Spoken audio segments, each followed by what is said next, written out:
Não, mas o que foi dito é muito importante. Ela falou, é meio barraqueira. Eu falei, sim, ponto não é esse. Muita coisa para falar, muita tensão no ar. Acho que nem em final do Mengão eu fico perto desse nível de apreensão, né?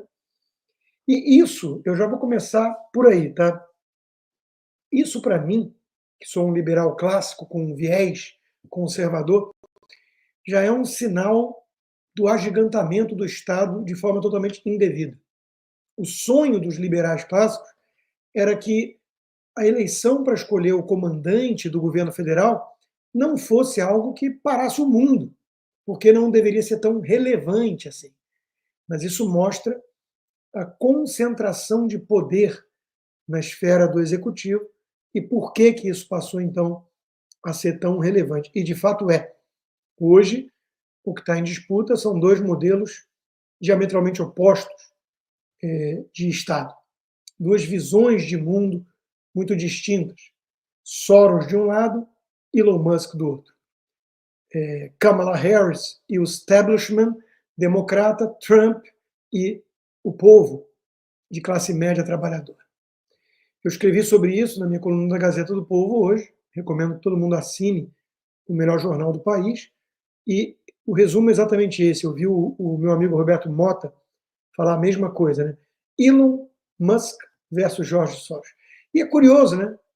Que a esquerda é socialista, quer resultados iguais, é contra o acúmulo excessivo de capital, mas tem como seu grande sponsor, aquele que mais assina cheques e influencia nos bastidores o Partido Democrata, né? Um bilionário especulador.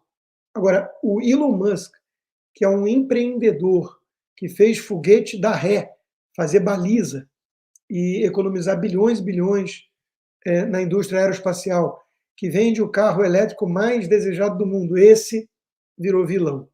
Né? Então, vamos falar de tudo isso, mas antes vamos começar com guerra cultural, porque é o que dá o tom da guerra política, é o que está por trás, muitas vezes.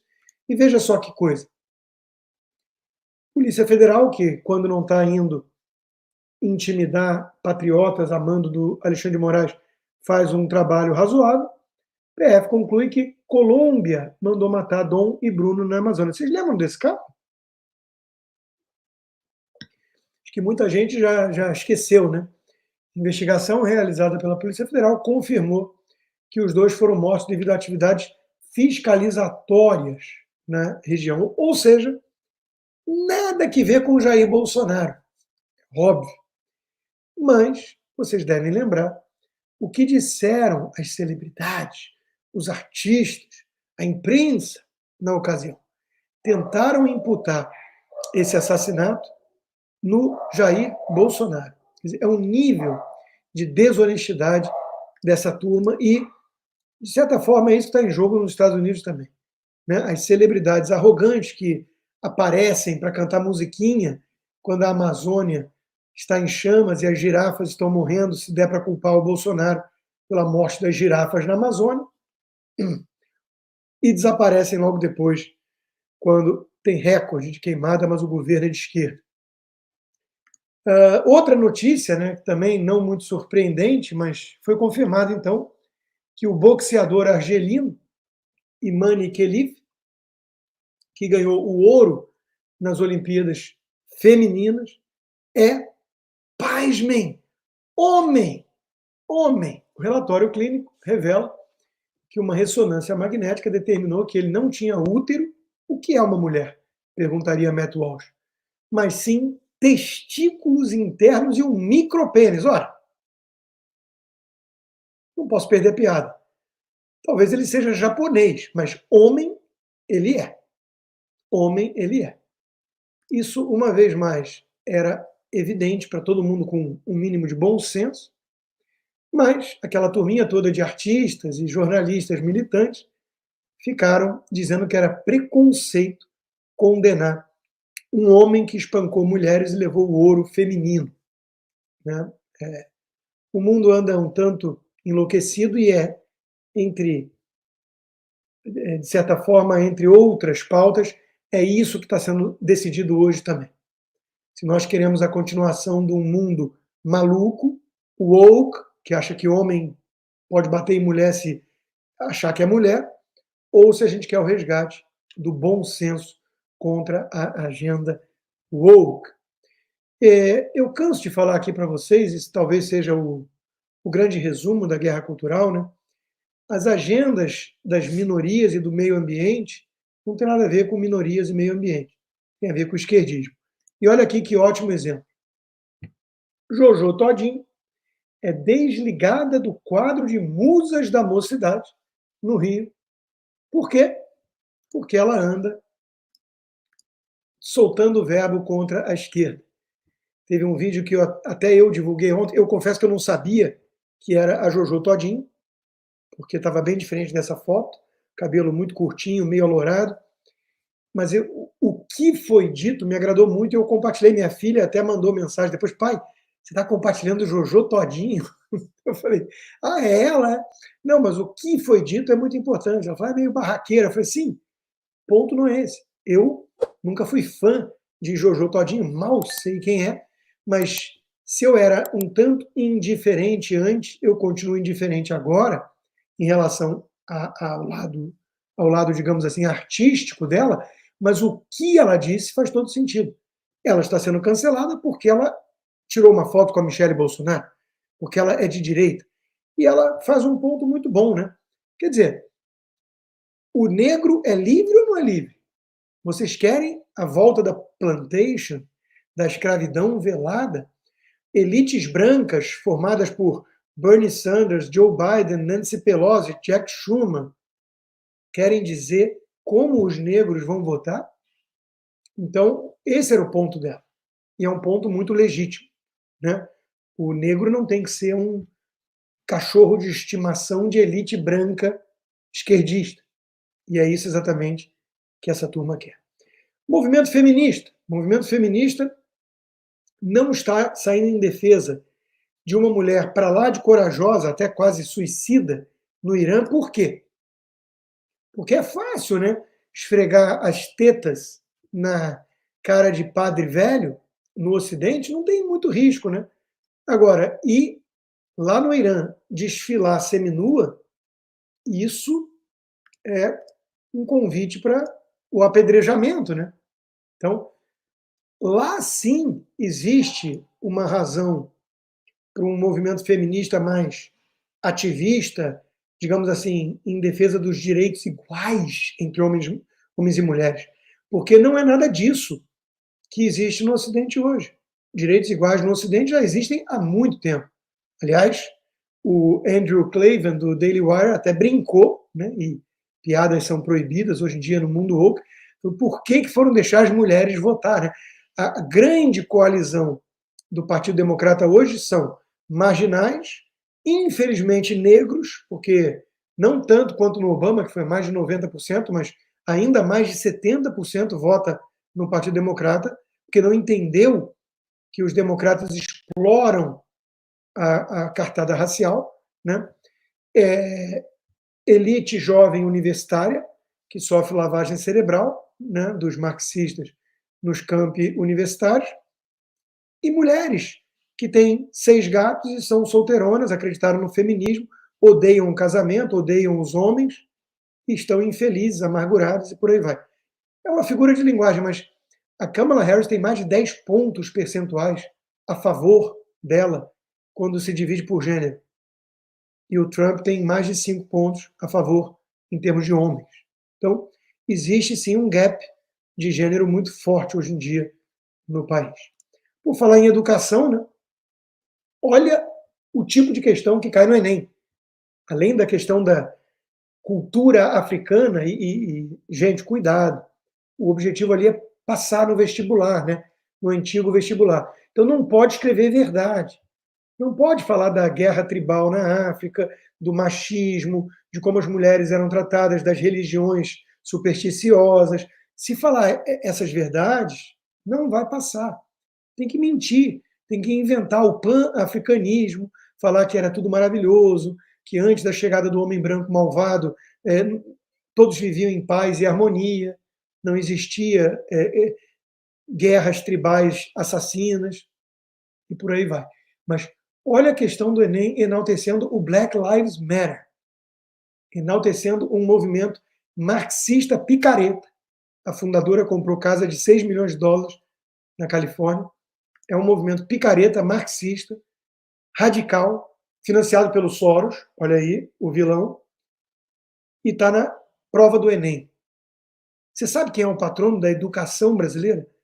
Veja só esse curto vídeo resumindo. Você sabe quem é o patrono da educação brasileira? Pois bem, em 1968, ele defendia a revolução armada e violenta para implantar uma ditadura e continuou pensando isso até o final da sua vida, quase 30 anos depois. Ele era adepto da teoria marxista e a sua aplicação na educação, implantando a luta de classes no ambiente escolar, o que ficou conhecido como pedagogia da libertação. Foi isso que originou a educação com doutrinação marxista nas nossas escolas e universidades. Como não podia ser diferente, ele era um grande admirador de Mao Tse-tung e da sua cruel revolução cultural. Ele adorava Che Guevara, um dos assassinos mais brutais da história recente. A sua obra, Pedagogia do Oprimido, é na realidade um livro de autoajuda marxista. Os seus escritos não são sobre educação, sobre ensinar ou transmitir conhecimentos. A sua única preocupação é criar os meios para uma revolução marxista.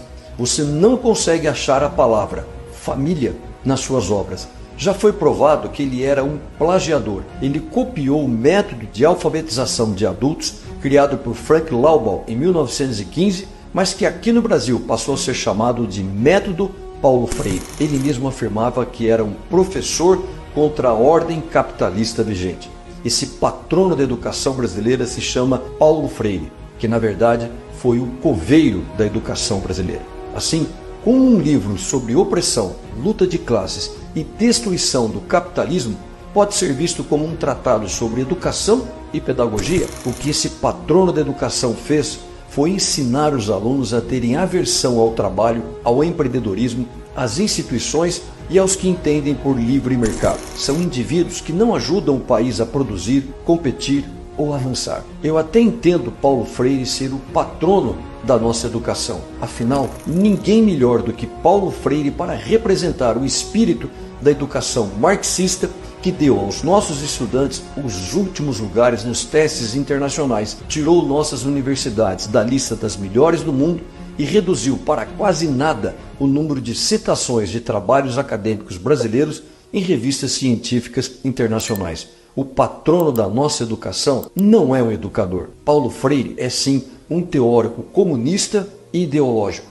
Foi, na verdade, um educador que jamais educou uma criança. Perfeito esse resumo, perfeito. O som estava com eco porque estava saindo do computador. Agora sim, para que eu paguei tão caro por esse Shure, né, MV7? Então, deve ter melhorado agora o áudio. O Paulo Freire é idolatrado pela esquerda radical americana. Tem livros e livros elogiando ele. Tem livros também criticando agora, finalmente. Porque é exatamente isso que querem levar e estão levando há décadas para as salas de aula aqui nos Estados Unidos. A luta de classes marxista. A visão de opressores e oprimidos jogando uns contra os outros, destruindo a capacidade de ensino objetivo. Até a matemática passa a ser um instrumento da supremacia branca, blá, blá, blá. Então, é contra isso que estamos lutando também, e por isso é tão importante o Trump vencer. Ainda na guerra cultural, para terminar, né? Olha só, em guerra com a milícia, tráfico obriga donos de imóveis na Muzema a irem ao alemão provar a posse. Não tem, tu perdeu. Isso é o Estado paralelo no Rio de Janeiro. O Rio de Janeiro, que é mais ou menos um alerta para o Brasil. Eu sou você amanhã, se o Brasil continuar nas garras do PT, do Dirceu, do Lula, indo em direção ao narco-estado. É o Rio de Janeiro que vai ser espalhado pelo país todo. Tá aí, né? O que acontece é mais ou menos o que o Elon Musk está alertando aqui nos Estados Unidos. Os Estados Unidos vão virar uma grande Califórnia no que há de pior no estado, porque o estado é um estado muito rico ainda, tem a indústria de cinema, tem fazenda, tem recursos naturais, tem a indústria de tecnologia, mas o Estado está cada vez mais se deteriorando, com criminalidade, com classe média espremida, com violência, por causa da gestão esquerdista. E olha só, apontado como o maior ladrão de carros do Rio, criminoso morto em tiroteio na linha vermelha, tinha 180 anotações criminais. Meus amigos, como é que a polícia consegue fazer o trabalho? É enxugar gelo. 180 passagens pela polícia. E o cara estava lá. Então, de novo, é o fracasso de um modelo, de uma visão de mundo, onde a turma se acha esperta demais, malandra demais. E no fundo, não passam de um bando de otários. Eu fugi do Rio de Janeiro há 10 anos. Eu fugi da Dilma, eu fugi do Brasil, mas acima de tudo, eu fugi do Rio de Janeiro. Então, não deixe o Brasil ficar como o Rio. Não vote em esquerda. Não enalteça o PSOL, o Leblon, a elite culpada, a esquerda caviar. E nos Estados Unidos é a mesma batalha. Muitos imigrantes. Ué, mas o Trump não é um malvadão contra imigrantes, Guga? Oi, Guga.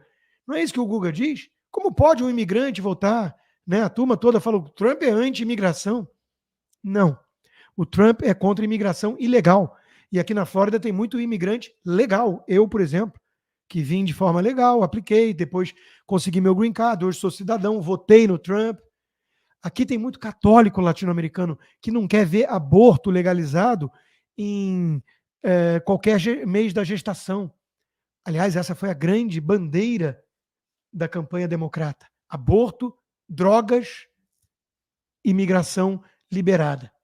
Que maravilha de país eles vão criar, né? Eles estão destruindo os pilares da América. E muitos sabem o que estão fazendo, outros são alienados, idiotas úteis. Essas celebridades de Hollywood que não estão nem aí, porque não pagam o preço, a consequência das suas ideias. Como alertava Thomas Sowell, isso é um perigo. A Megyn Kelly fez um discurso brilhante ontem no comício do Trump, persuasivo para burro, nessa linha. A turminha do andar de cima prega essas ideias, a ideologia woke, o welfare state, o socialismo, o aborto discriminado, as drogas, e não são eles que pagam o preço. Eles querem transformar os Estados Unidos numa espécie de Brasil. E nós estamos aqui, junto com a Nayara, que foi atendida pelo Trump no McDonald's, para dizer, por favor, presidente, não deixe que isso aconteça. Nós fugimos da América Latina por um motivo.